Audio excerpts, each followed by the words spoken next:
SR is a practice that is uniquely associated with Hinduism, which is the world's oldest religion. Hinduism, the practice of SR, also known as Brahmacharya. Brahman means God, Charya means path. So when one walks the path of continence, it is said that one is walking with God or walking to God, walking with the divine. It is considered to be a crucial aspect of the spiritual and physical well-being. The term brahmacharya refers to control of one's senses and the mind, leading to the conservation of sexual energy.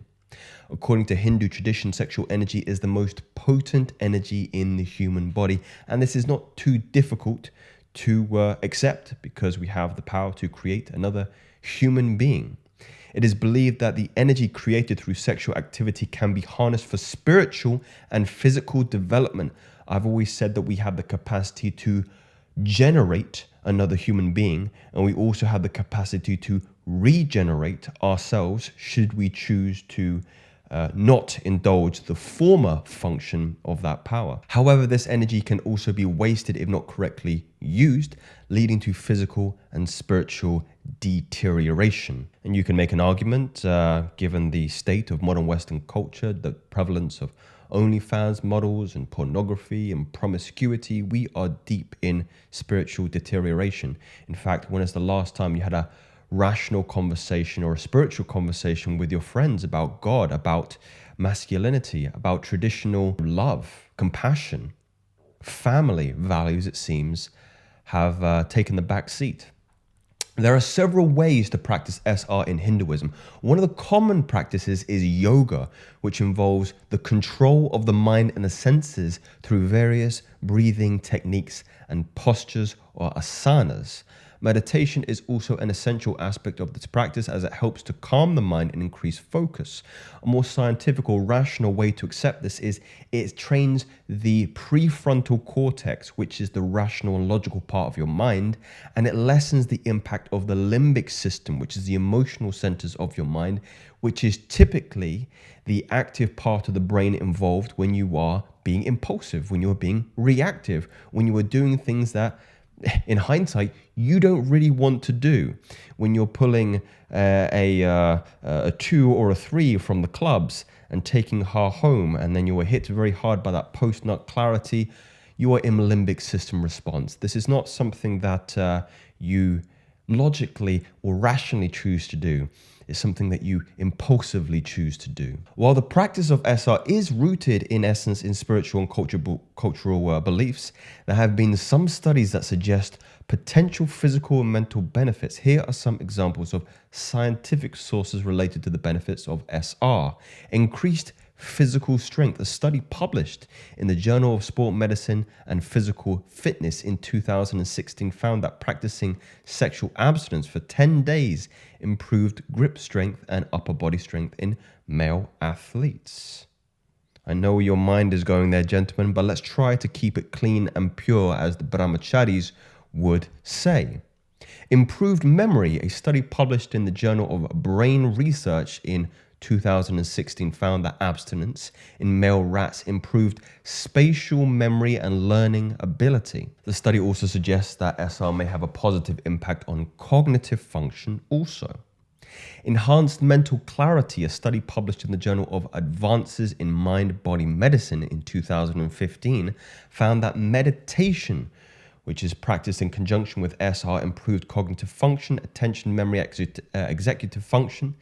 And the study suggests that the combination of that and abstinence may have a positive effect on mental clarity. Now, with all these studies, because I know many of you are, rational thinkers, which again is a positive. I think, the anecdotal evidence is something that I've leaned on in order to rationalize why I'm doing what I'm doing. If you're not getting what you want fundamentally, gentlemen, you need to change your approach. You need to change the system that you're using. I know some individuals that perform very, very well and they smoke every single day. I can't do that because that doesn't help me. With all of this, you need to fundamentally look at your life now. Think about your life right now. Are you happy with it? If you're not happy with it, then you need to change the system in which you do things. And this seems to be a very effective system for many people that I coach and I teach and I help move in a more positive direction. But let's talk about the Hindu scriptures, which there are several examples of individuals who are believed to practice this particular system and achieve great results. Bhishma is a character from the Hindu epic Mahabharata. He is known for his exceptional strength and was believed to practice SR throughout his life. According to this text, he had the strength of 10,000 elephants and was virtually invincible in battle. Now, I will add a sidebar here that I believe the Bhagavad Gita, I believe the Mahabharata, I believe that the Upanishads are, it's more the moral of the story that's important. Whether or not he actually had the strength of 10,000 elephants is difficult to actually measure. But with all these things, there is no smoke without fire. I'm sure you would not disagree with me. Parashurama is one of the avatars of the Bhagwan Vishnu, who is known for his great physical strength and skill and combat.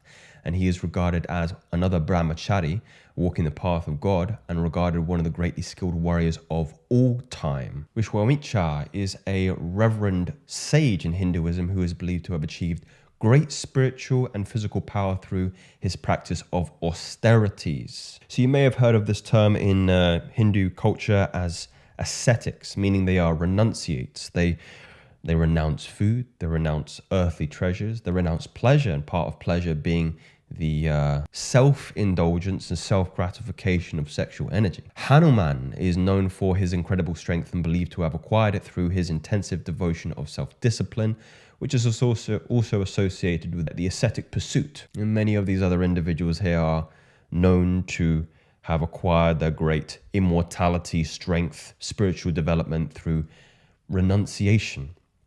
These characters are seen as examples of the power that can be achieved through the practice of SR and other forms of self-discipline in Hinduism, namely fasting, meditation, and any form of asceticism. Though I would say it is actually said in the Bhagavad Gita by Krishna himself that the path to enlightenment, the path to God, the path to liberation, the path to moksha is achieved not through extreme asceticism, and it's not achieved through indulgence. It's actually achieved through the middle, meaning there has to be a balance. I like to say that detachment or renunciation doesn't mean that you don't own anything.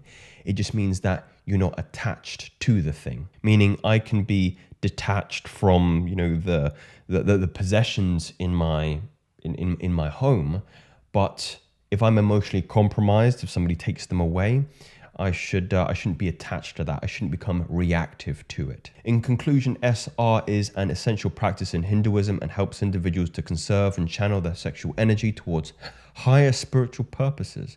The practice is believed to have numerous physical and mental benefits, including strength, improved memory, and enhanced mental clarity. Through the practice of SR, individuals can achieve greater control over their minds and bodies, leading to more fulfilling and productive life.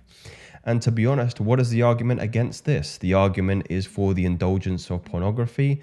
I mean, it's not really a humble path. I don't believe you can have a potent argument or a compelling argument in that respect. In short, you're going to find it very difficult to compel anybody to be a wanker, so to speak. But let me know, gentlemen, are these theories or are these facts? Speak soon.